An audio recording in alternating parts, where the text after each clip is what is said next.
Hello friends. आज इस video के माध्यम से हम लोग बीएसटी के एक बहुत ही महत्वपूर्ण अध्याय प्रबंध के सिद्धांत के ऊपर चर्चा करेंगे। यह सिद्धांत हेनरी फ्योल के द्वारा प्रतिपादित किए गए थे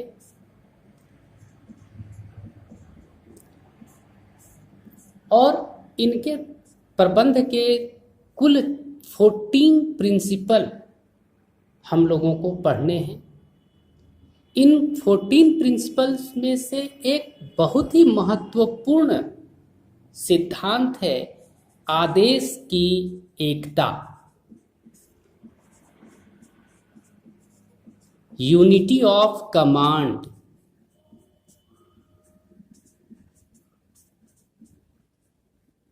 यूनिटी ऑफ कमांड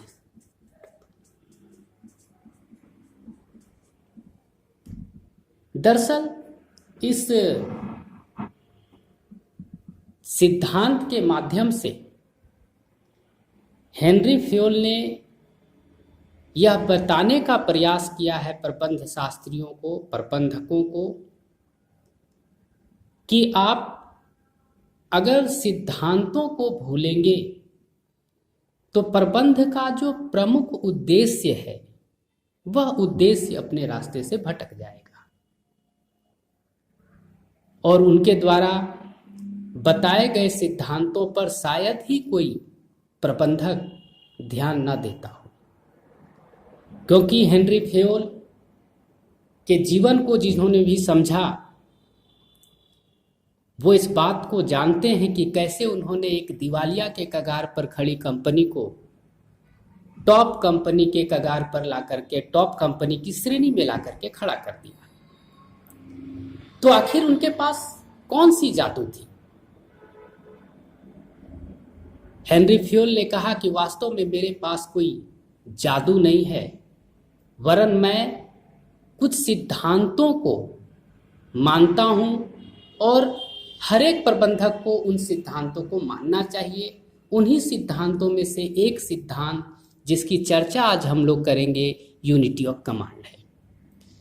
इस सिद्धांत के तहत हेनरी फ्योल ने कहा कि एक कर्मचारी को एक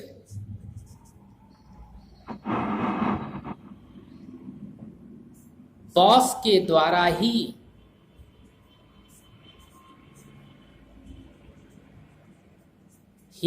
आदेश मिलने चाहिए।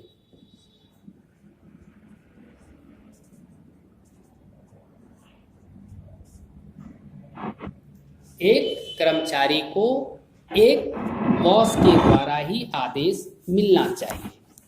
One employee should get order or command from one boss only।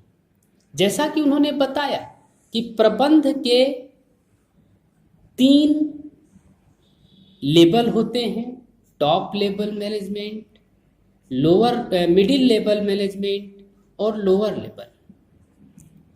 अब एक वर्कर के ऊपर बहुत से बॉस हो सकते हैं, लेकिन उन्होंने कहा कि एक वर्कर को, एक कर्मचारी को केवल एक बॉस ही ऑर्डर करे।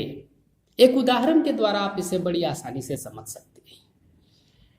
मान लीजिए एक सेल्समैन है, उसे सेल्स मैनेजर के तरफ से यह आदेश मिलता है कि आप बिक्री का कार्य करें और अगर आवश्यक हो तो आप 10% डिस्काउंट दे सकते हैं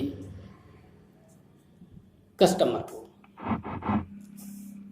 वहीं दूसरी ओर एक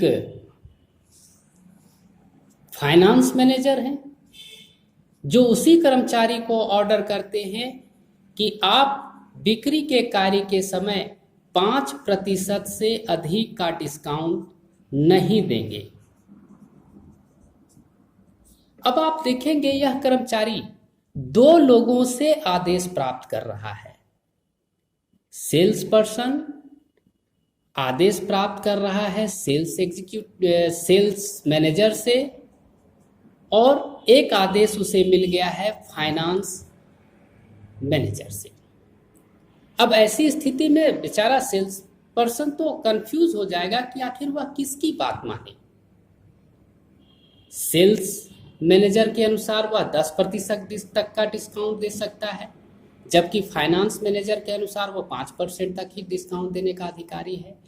यहाँ आप देखेंगे कि अगर ये टॉप लेवल मैनेजमेंट ने आपस में कोऑर्डिनेशन बनाया होता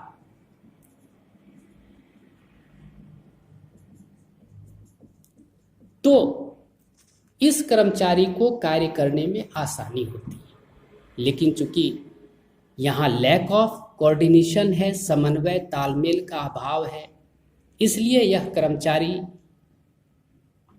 पूरी तरीके से कंफ्यूज्ड हो जाता है कि वह किसकी बात को माने।